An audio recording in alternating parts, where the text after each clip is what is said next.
Hello and welcome to Mastering Microsoft Power Query video series. This is video number 10. In this video, we are going to talk about the grouping concept in the Power Query. Without much ado, let's get into the Power Query to understand this particular operation. All right, so this is the data set we're going to use for this particular video. Now, this is the same data set which I have utilized in the last video when I was explaining to you about the unpivoting process in Power Query.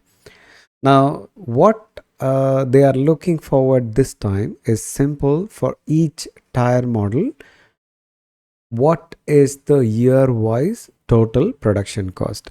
The problem what I have in this data set is they have given me tire model, the year, and for every quarter of the year, the production cost is given. So let's take this to the Power Query editor and let's try to approach this without the grouping and see whether we can bring that to the requirement, what these guys are looking for. The requirement is pretty straightforward. Tire wise, for every year, what is the total production cost? Okay, so let's load this data and let's see what happens. So I'm going to close this source file and I'm going to open a new Excel and let's launch the Power Query editor, data tab, get data, launch Power Query editor.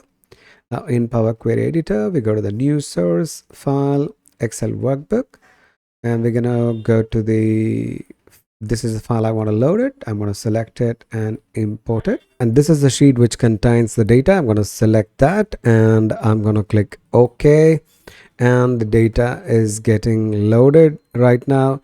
And we want to get rid of the change type step. And we go to the home tab and we're going to use the split column by delimiter. And we're going to split this into individual columns based on the delimiter comma. And again, I'm going to get rid of the change type step because we need to promote the first row as header, which we're going to do it in the home tab under the transform, use first row as header.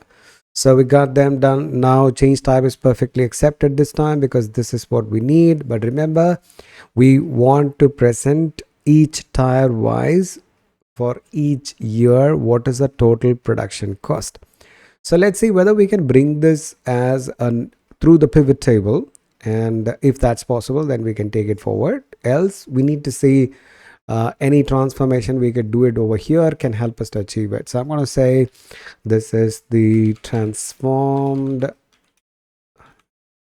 data. So I'm going to change the query name, close and load to. We're back to the Excel and let's choose the option pivot table, existing worksheet, click OK, and you got your pivot table.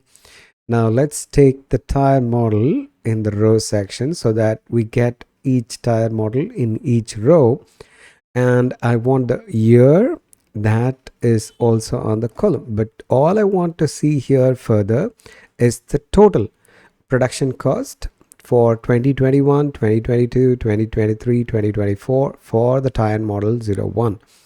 But the problem here is I have these guys as individual columns. So if I'm going to activate these guys, it's going to come up something like this, which is going to be really a messy pivot table. So let's say if I want to drag this down and drop it here, it's going to look something like this. But again, we are missing that total. So we can do that unpivoting, which we did last time. But this quarterly information is completely not required at all this time. So these guys are asking, hey, can you convert all these 4 columns of data into a single value and present to us in a summarized way so that we could understand year wise and each product wise what is the total production cost. So I'm going to go here and go to the Power Query editor again. So queries and connections icon, right click and edit. So a couple of changes I'm going to do here to handle this requirement is, first thing, I'm going to go ahead and do that unpivoting which we did last time. So I'm going to select these 4 columns. So after I select them, I go to the transform tab under the any column, under the any column section. I'm going to say unpivot only the selected columns. So that's going to come in. And we're going to rename this to production cost. And what I don't need is this quarterly information. So we're going to simply right click and remove this part. So we don't need it. And the next part, what I want to do here is I just want to have the total for each year. What is the production cost? Okay.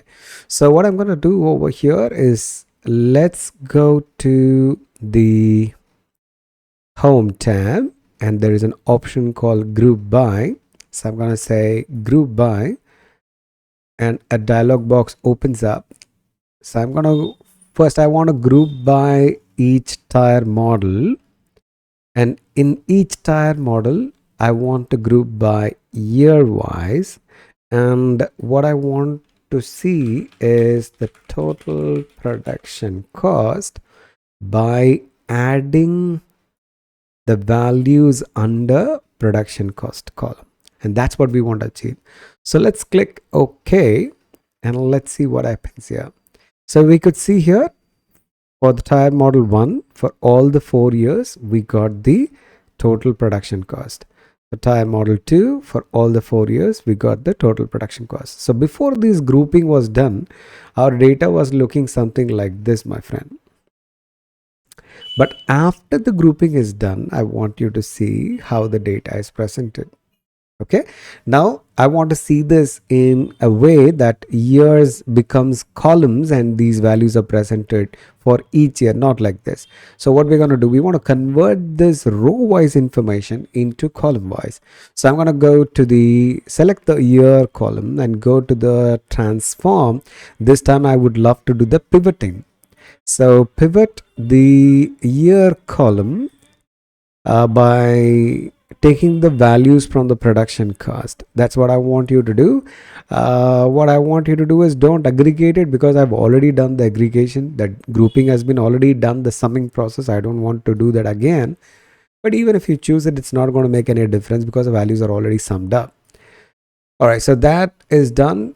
We're going to click OK, and the magic happens. Watch it. So for the tire model 1, 2021, 2022, 2023, 2024, the total cost is presented to us, and the tire models are never repeated and the years are never repeated. This is the layout which I was expecting for me. So I'm going to go here. I'm going to go and say close and load, but because I already have it as a pivot table, I want to change this setup, because right now again I can get this by activating all these guys in my pivot. I can present like this.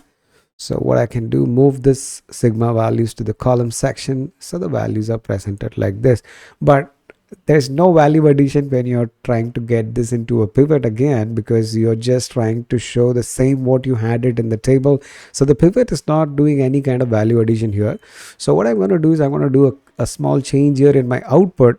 So I'm going to come back to my queries and connection, right click. I'm going to go to the option load to, and I'm going to say, hey, why don't you put this into a simple table, because that's more understandable and that's more easy to consume, because pivot table is not doing any kind of value addition here, because I've already done the summarization using the grouping option in the Power Query. So we click OK. So we're going to say OK again, and this is what we need.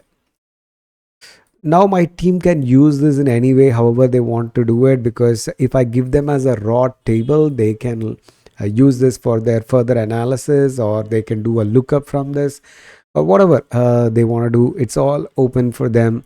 And remember that because we are in Power Query world, next time when the data comes in, all I have to do is load the new data and just refresh it, and it's going to get this layout for me automatically.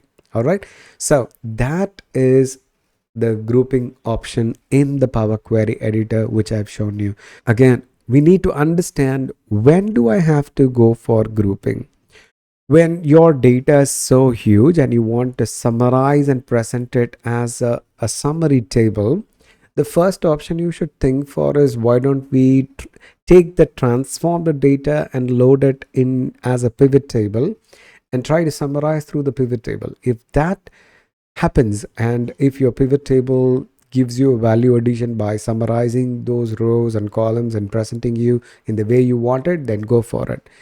Even after bringing it to pivot table, if your pivot is not making it to happen, then remember, grouping can help you to summarize it.